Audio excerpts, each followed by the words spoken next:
I had just finished school and I had just started working just for 1 year.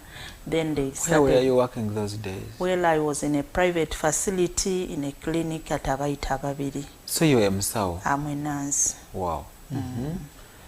So, before they diagnosed me, I started urinating frequently. And then and also the thirst. Those are the two things which made me to ask the lab technician whom we were working with by then to check me. I asked him, I urinate so frequently, why?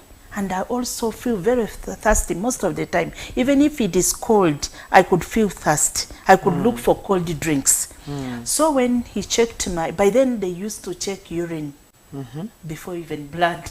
But checking my urine, he said, Musau, Rachel, you are diabetic. How did that sound to you? I was scared. And first of all, I didn't understand it well. I asked him, what is it, tell me? Because it was something very new to me. So he explained to me, and then like, as he was connected to the big hospital in Tebe, grade B, he said, now, tomorrow, make sure you go to grade B and they check you, then they will start giving you. Yeah, they confirm, then they start giving you medication. That's what I did. I went there the following day and they checked my blood and urine. That was 1998? 98. Then they confirmed that I was diabetic. But I myself, I didn't even understand diabetes. What is it about? I asked them, can it be treated that it can cure? They said no, you are going to live with it all for your entire lifetime. That thing really made me to fear so much. Because number one, you were so young. I was You were young. just a fresh graduate. I said you had now, started making your money. There were many questions in my heart. I said now, how is life going to be? Like, who's going to help you? Then like they started they explaining to me about the diet. Then they told me you have to take drugs all your life from now to the end. I said, will I manage? Then as I was inquiring, telling friends of mine, they told me, no, if you use the herbal, it will cure. Indeed, I put in money. I bought those herbals from Intel. There was a lady selling them. She could bring me these small jerrycans of 5 liters per week. And then the powder form, the word. I took them. There was nothing like change. Then they directed me to Father Mwebe he was selling drugs from Mundeba, Kampala. I went there. Also got drugs from there. There was nothing. But as you continue taking the medicine from the hospital? Yes. Now, the bad thing of me by then, I was a bit stubborn with diet. I could not follow what they were telling because I was energetic. So, I mean, I was not fearing. So, I didn't understand it well at first. Now, time came when I came to realize that I had to behave well in terms of diet. So I started behaving well in following the instructions. That was around 1990. 2000 something. Now, in 2001, I got a friend of mine, and indeed I conceived. I got my firstborn. Oh. Then when I got my firstborn, at birth she didn't have glucose at all. But because I had known that, they had told me to deliver from a hospital. Big hospital. So I was in Entebbe, and they managed her, and indeed she's now good. Now, again, I got the second born after 2 years. That was 2003. 2006. 2006. The other one was 2003. Then after 3 years, I got the second one. I have only 2 children, a boy and a girl. You see? Now, sorry. So, I have my children. So in 2006, you had the second baby, and the same condition happened of the low blood glucose. And it almost passed on. I was telling the midwives, but they were not listening to me. Not until they saw a doctor came and saw my baby was very weak. And then I told him, I've been telling them, but I don't know. But they initiated glucose and he picked, and Okay. yeah. So I moved on with life, taking my medication here, the herbals and whatever. Not until 2015. That's when my life changed. 2015. So before we go to 2015, did you continue working your job Yes, I was working. in your clinic? Yes. You By then, 2003 up 2005, I was working for my boss. Then in 2005, I got my own clinic, and I operated it very well. Okay. Then that 2006, I got my second born. Oh. Yeah, so life was easy because I was getting money. I could buy whatever they could tell me to get, I could get. Okay. So 2015, that's when things So turned all for me. the life was depending on drugs and some herbal medicines. Since I was diagnosed, I started on that. Time So, came. so no time reached Time and you came. realized that maybe herbal drugs are Those herbals, I took them for about 2 years because I'm not good at herbal drugs. But because I was looking for where I can yes, get I rescue. understand. So of course, when you are sick, I took them for 2 years and I realized there was nothing like change. I stopped them. Okay. Even up to now, even if you bring them for me, I don't. I tell you openly, I'm not going to take them. Okay. So I So took the them. life was literally a little bit good before 2015. All things were I moving could on move well. on well with my medication. You do your housework. Yes. So no one Because- actually could know that you have diabetes. No. Okay. No, That not was at good. all. And yet, when we were in a grade B hospital, we have an association there. I joined that association. You see, I'm a leader right from childhood. So when I reached there, they gave me some position in that association, in Entebbe Diabetes Association. Yes, up to now it is still there. And right now I'm the chairperson. Wow. Yes. So I moved on very well. How many members do you have in your association? My God, the numbers increase every day. Every day they diagnose a patient, they push to our association. You see, because we are more than 700 Wow. patients. Wow. But every day the number increases. Diabetes is on an increase. I don't know why. Or why it is because of the lifestyle. It is the I don't know. lifestyle. So you meet monthly, you meet... Well, we have been meeting every Wednesday, but these days they have changed. Our government has changed the what? In the hospital, they have changed their organizations. Now, the patients go every day. We are mixed up. There is integration. Integration of healthcare services. So it has like changed our programs. Unless there's a patient club. So right now we meet monthly. Now I was telling you about my story. 2015. But you know also when you told me about your presidency in that association, it was very important when people who are having the same condition that are together, they learn from each other, they we empower share each a other. lot. And indeed it has helped many, because some people when they are diagnosed with diabetes, I mean all the time, like they think of death all the time. They say now, You know, the future is not yes, promised. there's no future, but we talk to them. And when we share, I mean somebody goes back when he has changed. Because when he's diagnosed, he thinks he's alone. But when he sees very many people with complications, then They're empowered. Yeah. Wow.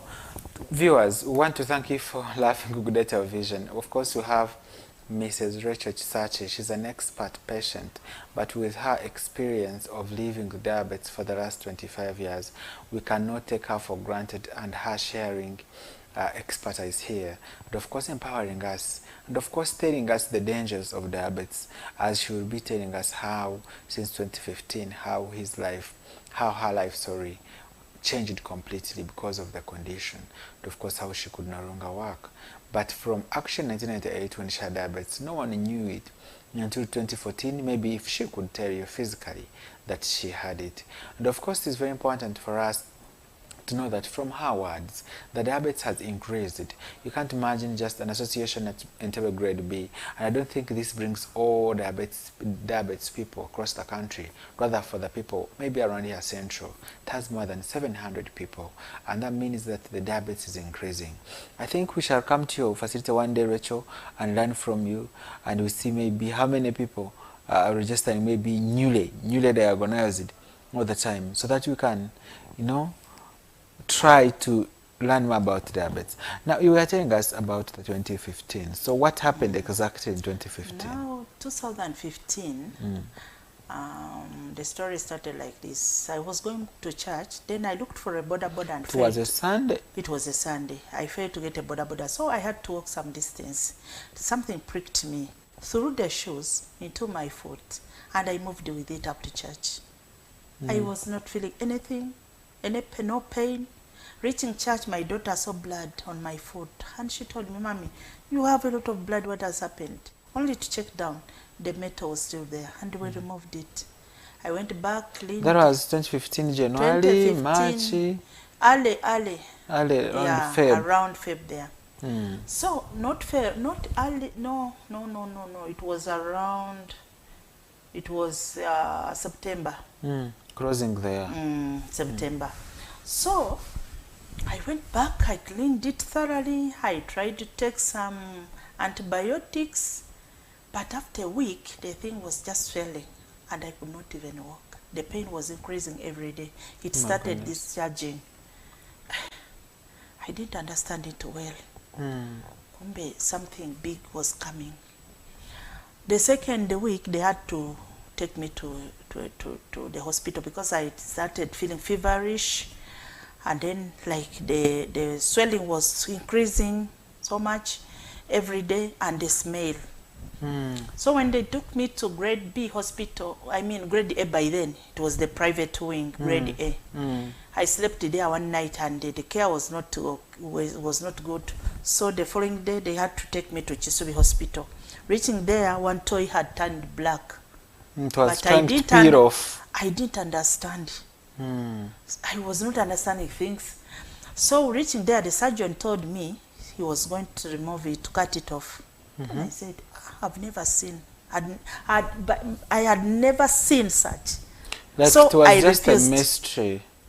I refused. So we thought of going to Dr. Anjego, the surgeon by then, the only surgeon who was in Entebbe. We went to his private, we asked in Kisubi, we requested for a transfer letter. Yeah, they gave us. So we went to his facility, Dr. Anjego's facility, private facility. But just at the reception, when he saw me, he asked me, what is the problem? I told him, here is the foot and I'm diabetic. What are your sugar levels? By then it was around 25 because I was not eating.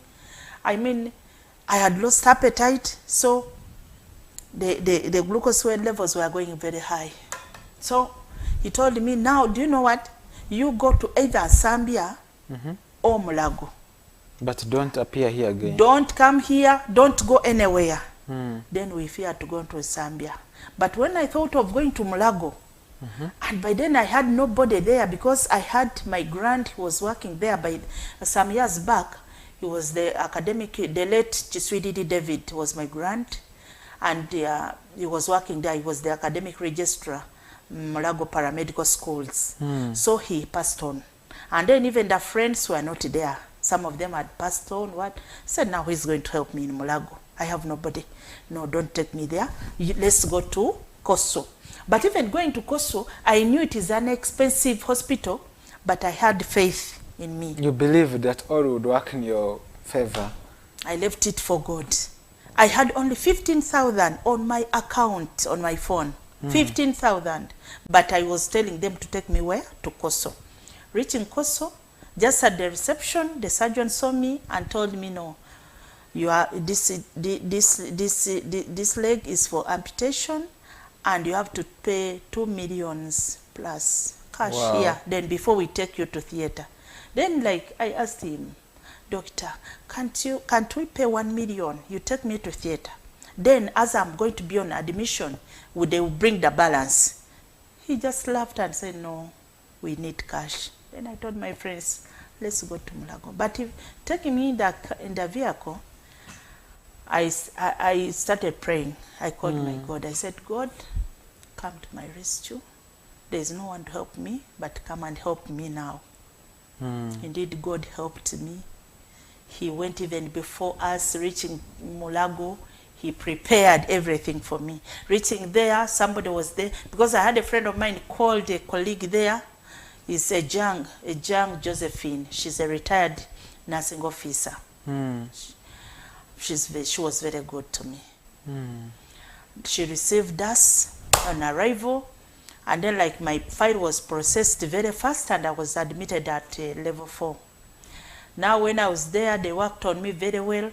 I slept one night and then the following day I saw maggots moving out of my foot. Jesus. Live. Moving out. Yes. Then when they started, when they started dressing it, because the following morning they came, a team came of doctors. And then they brought their dishes and they started removing the flesh as if you are eating fish. They removed and then the bones were exposed. The thing was ready for amputation, but because they had to prepare me for theater, by then I was dehydrated and I was anemic. Yes, because you had spent some time. Yes, it was discharging too much. So they prepared me for about 5 days. And then like the 6th day, they had to take me to theater. But my prayer was that I die on table. Why? Because now, there were many questions in my heart. I said, now, if they cut off my leg, what is going to happen again? How is life going to be? Who is going to be there for me? How am I going to survive? I'm the breadwinner in my home of 2 children and even relatives. You see? So I had many questions. I said, I'd rather die. You had many worries. Now, when I was taken to theater, my friends were there crying, but then I asked myself, now these people are crying, I'm still alive, and then they are going to bring a dead body. How are they going to cry if they bring me when I'm dead? I just looked at them, they took me aside. When I reached there, of course, when you are there, after they have given you the anesthesia, they keep on asking you. I kept quiet, waiting for death on table. I was waiting for death. Because for you, you really wanted to die from your heart.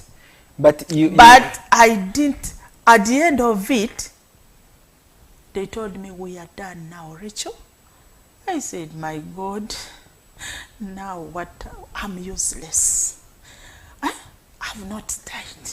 Now what? How is life going to be? I came out of theater miserable.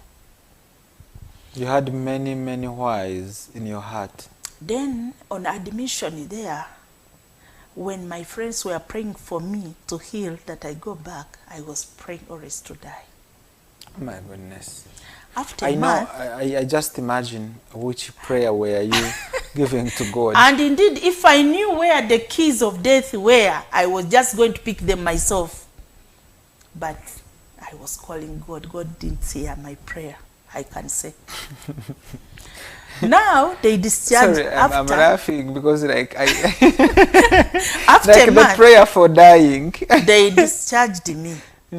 Now reaching home after a week, like I told my... So they discharged you after a week. After. Dear viewers, we want to thank you once again for watching Guguda Television. We are still having missed such a Rachel, just like she's very interesting client and who has lived with diabetes for the last 25 years. And she's actually sharing her experiences here that is very important for us to learn from. We're going for a short quick break, but when we return we shall continue from the day of discharge, when she was discharged home, when she was actually having no hope, when her wish was only to die. What was her next on the journey of living diabetes? See you shortly.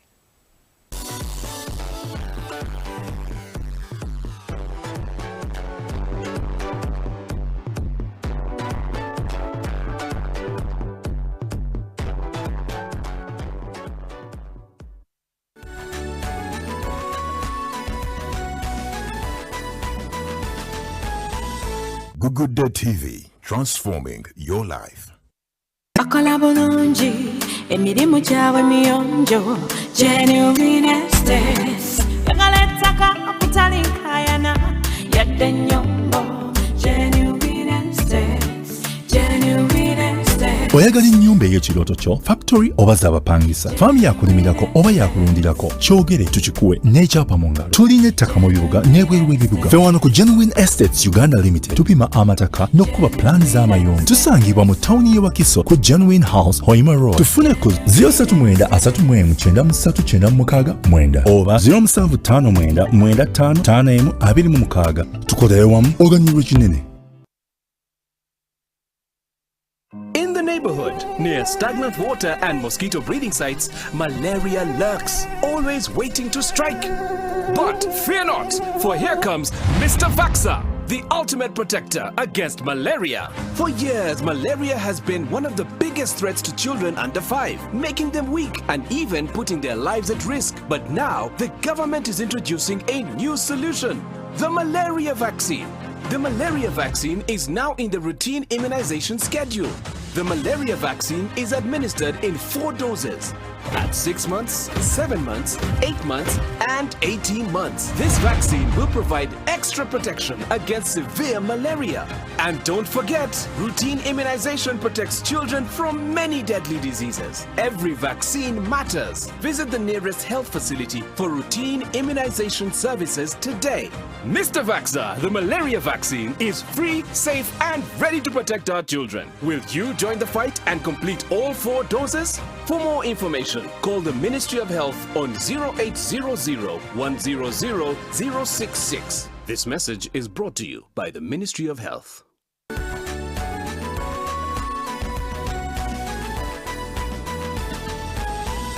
Good Day TV, transforming your life.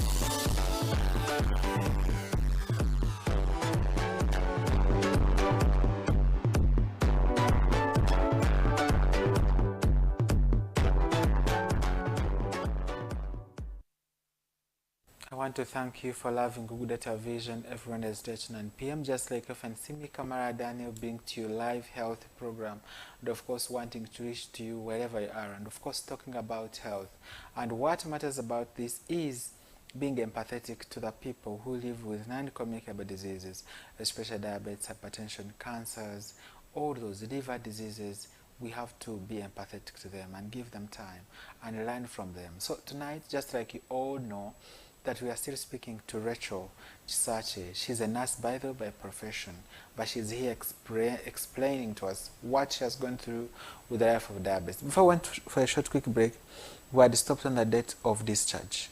So on the 5th day after the operation, when your prayers were for dying, finally God discharged you in His own will to go home. Now, after the operation, I was there on admission for another, like it was 2 weeks.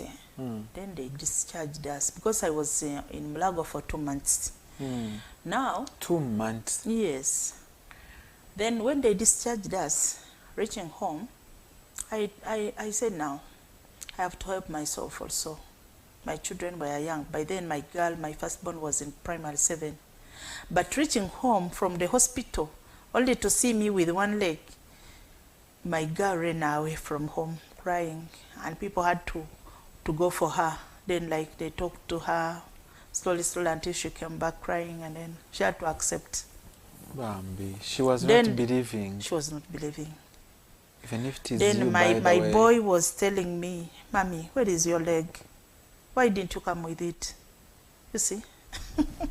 They had questions. They had questions. Now, they are touching stories. After a week, when I was home, I told my friend, now, let me assist myself. Let me be helping myself also, because you're not going to be here for me all that time. But when I was just from my bath, the shower room is just in my bedroom, I was trying to stand up. Then slightly I fell down, and the thing hit slightly on the floor, and it opened. Oh gosh. The bone was exposed. Bleeding was like a tap. we all screamed. We are two in the room. I screamed, she screamed, and people gathered. They thought I had died. Said, hey, but now this lady has again died. Yet she had just come back from the hospital. Then when I saw there was no help, my friend was fearing so much, and then I told her, get me that gauze. I tied it firmly. Then I told her, get me my phone. I called my doctor because I had his contact. I called him. He told me, don't go anywhere. Try as much as possible. You come back to Mulago. It was night. It was around 8 p.m. So we called a friend of ours to come and help. They brought a car, and I had to be brought back to Mulago. Do you know what happened on the way? No. In the vehicle, I was praying that the car gets an accident, and I myself, only me, I die and the rest survive. Because you are trying to help yourself? No, again, this thing has happened? I was thinking of the process of the theater. Again, I go back to the ward, yet I was tired of the hospital. I said, now, and we are trying instead to help of going yourself? there to suffer, I'd rather die on the way. Only to see I was in Mulago again. So the following morning, they had prepared me for theater again. I went there. Again, they refashioned it. They closed. I was there for something like 3 days, then they discharged me. When I went back home, time came because when I was on admission, many friends came in to help me. They could support the children at home. They could come in the hospital. I saw God really. Friends stood for me. But then time came when there was no money, there was no food. Then I said, now what? First of all, I'm going to die. But who is going to organize my burial? My children are still young.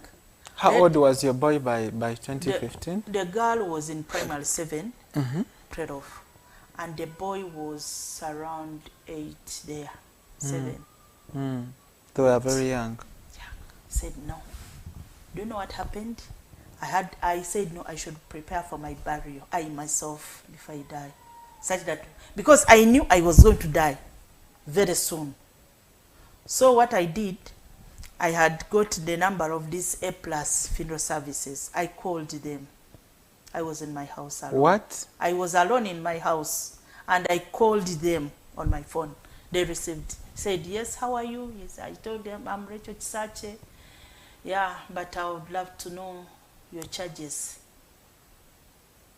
Then they started telling me, if we get a coffin, if we do this, if we do, they told me their packages. Then just worried. The challenging part of it, they asked me, I asked them, how about transport? They said, no, with the transport, we want to know where are we picking the body and where are we going to bury. That's when we can tell you according to the distance. And that is for the people to be alive. When they asked me, where is the body now? Where are we going to pick the body? It was a challenging question. I told them, I'll come back to you later. Oh my goodness, it was a touching. My goodness, we are laughing, but it's not really a laughing story. So I continued. I was not dying. Not until now. You were desperate, and Yes. God wanted to come to your rescue. You know, the Bible says that God is near those who are faint-hearted and who are broken in spirit. The moment you feel you want to give up, it's when God is near to you. The moment actually, even when you don't have rent, some day like you feel you don't have rent, you feel even you should leave to the village. That very day when you're actually thinking of packing, like you want to escape going to the village, maybe you think, it's when God comes to your rescue. Maybe before you reach the bus terminal, your friend calls in and he says, wants to help you. Surprisingly. So when the Bible says that God is near to those who are faint-hearted and broken in spirit, Indeed, he was next to you. And he was testing your faith, by the way. Wanted to see Rachel. Is she still my daughter? So I was there after 6 months. the wound had healed completely. Mm. So time came when You- I you- wanted an artificial limb, such But that you I were working with the crutches. Mm.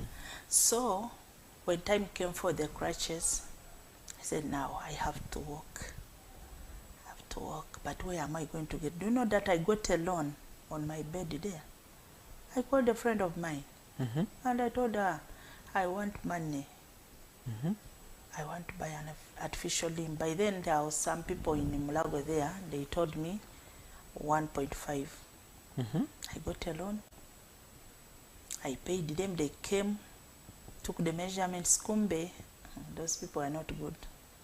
They made me something very fake. They scammed you. After like 2 months, it broke. Oh dear, sorry. With all that money gone. Just Later, I one just got month. a loan because I have some small rentals where I was earning that money to pay back the what? They're on. So amidst that, God brought a good Samaritan. She's a lady, she's of my tribe, but God talked to her just because she told me, Rachel, she's also by the name is Rachel. She's Rachel Bidava. She's a resident of Old St. Tebe. There. We are from all the east. We are all Basonga. But it's not the case, but just God talked to her that she should help me. She came to me and told me, I want to buy you an artificial limb. I don't mind how expensive it will be, but I want a strong one. I want you to walk. I want you to start moving. I want you to Do your, go your back usual such work. that people can see you really. You go back to your usual life. Instead of staying here in the what? Lamenting all the time in your house here. I don't want that. I looked at her, I said, my God. So that lady, when she told me that, she told me now, I'm going to get you someone who is going to take you where you are going. They are going to make it for you, to make you an artificial limb. What I want from you is when they come for you, they find you when you are ready. I don't want them to come here when they, again you say, I'm going to bathe. No. You have to keep time. That's what I did. She sent me someone. The person whom they sent to me was treating me like as if I'm his over mother. Over, I don't know. He was so kind to me. He could come for me. He's a medical personnel, and he's called Dennis. He owns a health facility, a clinic in Vaitababiri. It's called Medical Link. That man really, he's a doctor there, and is the owner of the facility. But he was so kind to me. He took me to Mengo, around Mengo there, Bulange Mengo, where they made it for me. And he would take me, because they don't take you just once. You go for the measurements. After that, you go for the fittings, like that until It is done. it is done. But he was there for me. I thank him, really. Wow. So Rachel, she's Rachel Sentambirawa. She paid 2 million for me for the artificial limb. Wow. Transport was theirs. So they made the artificial limb for me, and I started walking. Since then, I'm walking. I move So anywhere. it is the same here? You're still having? It is the same here? Wow. So So now you can facilitate yourself, you can go back to your business, you can... well, business has collapsed. I had my own facility, I had a clinic, but definitely the time I spent on bed, I tried to get people to work there, but they failed. Of course, when you are not there, things cannot work out well. So I closed. Because right now, the challenge I got, I cannot stand for a long time. It is true. Because, of course, they cannot make this artificial limb the same size as your natural, the one you had, you see? So my bones of the back got affected, and even this kind of anesthesia, the injection they gave me, it affected me because they injected me twice. And this second time when they took me to theater, as if I thought maybe it was the one who worked on me was on internship. So he pricked me like 3 times. So it affected my back. I cannot stand for a long time. I cannot walk a long distance. So once you have to do something, always when you are seated, some things you cannot manage. And now also, why I failed, why business collapsed, I cannot see the veins well. You see, my vision Because of diabetes? Because of diabetes. It's poor now. So complications of diabetes, just like you've told us, one, Exactly. amputation, now the vision. The vision is poor. How are the kidneys? Well, with the kidney, this year, they checked me and they told me, they started me on medication also. I'm on medication, and they advised me also to keep my sugars at a low Minimal level. Yeah. Then also diet, and also to drink a lot of water, because the kidney shows Every day that at least 3 the liters. sugar levels are it is affecting it. Okay. It has started affecting it. Well, So Rachel, how have you coped with this life of living with diabetes? Or what are your learning scenarios that you would want our viewers to learn from you today? now, viewers, one thing I would like to share with you, those who are not yet diabetic, please try to see that you are conscious with your diet. Diet is very very important. It's very important, because now sometimes sometimes you can even get diabetes because of the poor diet. Most of the foods, these fast foods, we think they are good, but they are not good for our health. These drinks like sodas, people take it, but they don't know that it's not good. Me, even if when I see you taking a soda, I see as if you are digging your grave, your own grave. Me, I don't take them. Even I advise people, even if you are not yet diagnosed, don't. It's not good. We should change our ways. We've seen many people now the trend of obesity is increasing, Madam Rachel. And of course, we've seen that 1 in 4 people are either overweight or obese, according to the Uganda Demographic Health Survey 2022. So emphasizing on that is really very important. And the fact that you've talked about the processed foods, the junky, the street, very key for the viewers to take note of. What's another point that you would want our viewers to know about? Also, now for those who have been already diagnosed, I advise you to follow the advice the medics give you, because some of the people, when they are diagnosed, they behave badly. They tell us always, now after all, even if I don't eat what they have stopped, even if I stop eating all those things, definitely I have to die. You see, that's the disease is not going away. The disease is not going away. Me, I advise you, you follow the advice of the doctors. If you follow, you can live longer with diabetes, because for us in Entebbe we have our motto that we have hope even with diabetes. Hope with diabetes. Yes, hope even with diabetes. And it has kept us alive.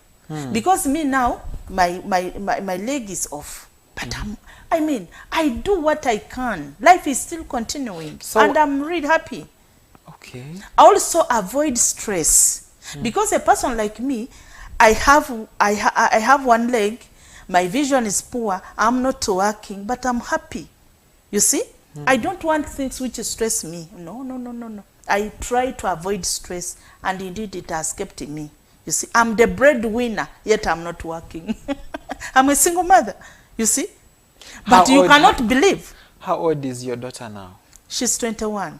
She's a university student. In fact, she went for a course, because after senior 4, as I told you that life was, I was there. It was, I told her, you go for a course, because I was after one thing. If at least a girl child can get some money for on her own, even if I die, she will survive, you see. So she went for a course, and now she's trying to maneuver with life. Wow. Yes. How about your son? My son, unfortunately, he is still in school. But I know That's not unfortunate. Like he's young. he's making it. That's not unfortunate. And I don't know what will happen tomorrow, because for us with diabetes, diabetes is a silent killer, by the way. Just like you didn't know what would happen in 2015, it's the same way.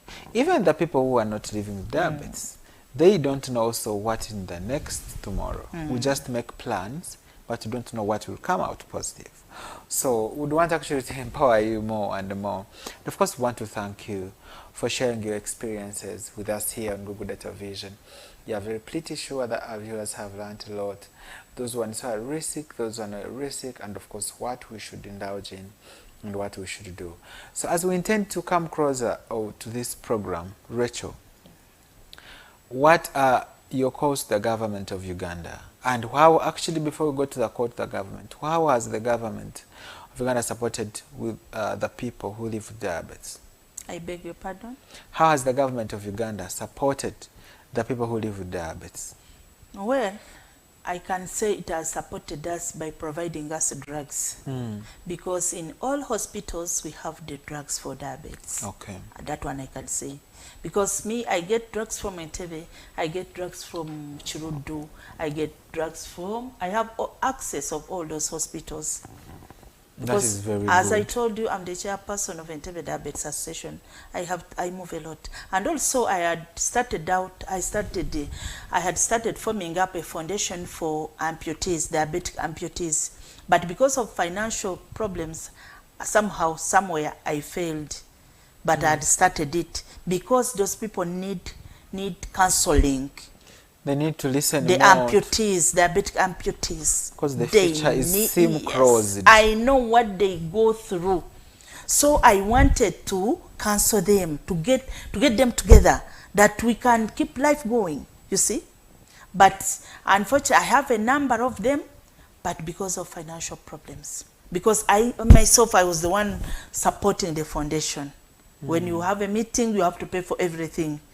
So like I was looking for where I can get funding, but up to now I have failed. So that you can arrange sessions, Yes. maybe once a month. Yes. They come up, it forms them over and like an Because area those club. people go through a lot. I mean, a person who has both legs, you cannot talk to me who has been amputated and I accept. But a person like me, who has gone through that, when I talk to someone who has been amputated, will listen and take it. That one I have experience.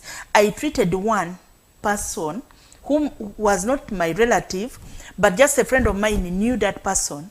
She was amputated from Zambia, and the friend of mine called me, told me, Rachel, we have a friend here, but she's fainting all the time. She had been amputated, but when they told her on discharge, after discharge, you are going to go home. Then she was like saying, when I go home, all the village, there's nobody who has been amputated. It will be only me. Then she could faint. They brought her in my home from Zambia. She was a resident of Lugoba here, Kampala. But she was brought to my home. I kept her for 8 months. 8 months. And indeed, she started working with both even at the artificial limb. Wow. But it was this COVID thing which took her after. It was after a year, in fact. She could walk, but I kept her. They brought her in my home with a catheter. This thing, you see in Zambia, when they amputate, they don't close immediately. You stay for 1 month, then they take you back for, they call it refashioning. So they brought her to my home. Then they gave me instructions of how to manage that wound, and we managed it very well. It cured. Then we went back after a month. For closure. They closed. Then she came back to my home also. It healed, and she started walking on the crutches, and I was very happy. Even up to now, the children, even if, although she passed on, but we are friends with the children now. Oh, very dear. close. Because I kept their mother. I was with their mother for 8 good months. Oh dear. So I could counsel her. We could share with her very well. Wow. You see? So that's why I wanted to form up that foundation for amputees, diabetic amputees. You see, because when you think of diabetes, and sometimes majority of us, we have two cases. We are hypertensive And you're diabetic. and diabetic. Again, you are amputated. You see that confusion in life. Many questions. You see, a lot of stigma. But I'm happy that you're happy, and of course you are lively, that you can take care of others and you can share experience to the world, to Ugandans, and of course they can ably learn from you and reciprocate how you have lived your life better. Now, give us one quote to the government. What would you like the government to enhance more in relation to diabetes, and especially calling upon to respond to the diabetes amputees, just like you've said?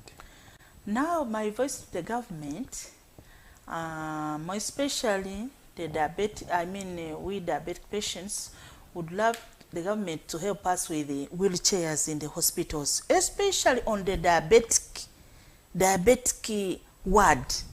Because sometimes when we have been amputated, you cannot walk on the crutches immediately. We need a wheelchair. You need a wheelchair. But sometimes we fail. I mean, we the patients, we cannot afford. But if the government can provide those wheelchairs in the hospitals and then also equip more on the diabetic ward, I will be happy. Because right now, like in Entebbe, where I get treatment from, in Entebbe, I'm always lobbying for wheelchairs for my patients. Because where we have many, they have diabetic wounds, they cannot walk, but carrying them is a problem also. When they come to the clinic, we could just carry them. Of recent, I robbed for wheelchairs and I got only 2. You see? But still they are not enough. They can't be. I was talking to the director, Dr. Nsoboga, the director of Entebbe Regional Referral Hospital. In fact, when I took those wheelchairs, he was very happy for me. And then, like he told me, Rachel, continue lobbying because we have a big problem here. At least if the government can help us and equip those the government hospitals with wheelchairs, at least I will be happy. And more especially my department where I fall. Also other departments they need, but I don't know what is happening there.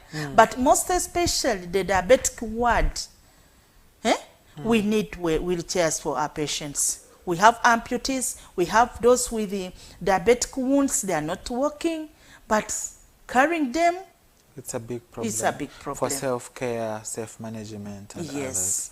So, that's all what I can call to the government. Wow. Thank you, Rachel. I think you have shared with us enough experience and, of course, how you live with diabetes. And, of course, now we are closing the program. I want to thank you, Rachel. I want to thank you for your boldness and for your courage to share with us here to Google Data Vision. Friends, we've been having Rachel Chisache. She's an expert patient who has lived with diabetes for the last 25 years, who has gone through many things, including amputation, including all those traumatic events with diabetes. But she's courageous and she's calling us upon to be preventative, and of course calling those ones with diabetes to be cautious and respond to the medical advice just like they recommend you. And of course, as we intend to live here, we want to encourage you to visit our social media platforms: Google Data Vision, LinkedIn, YouTube, Facebook, TikTok, and of course you share your comments and you share experiences also, or anything that you would want to talk about diabetes, and of course we shall be getting back to you. Remember, this program airs every single Wednesday at 9 p.m. with me, Kamara Daniel. I want to thank you and I want to wish you a lovely time. See you.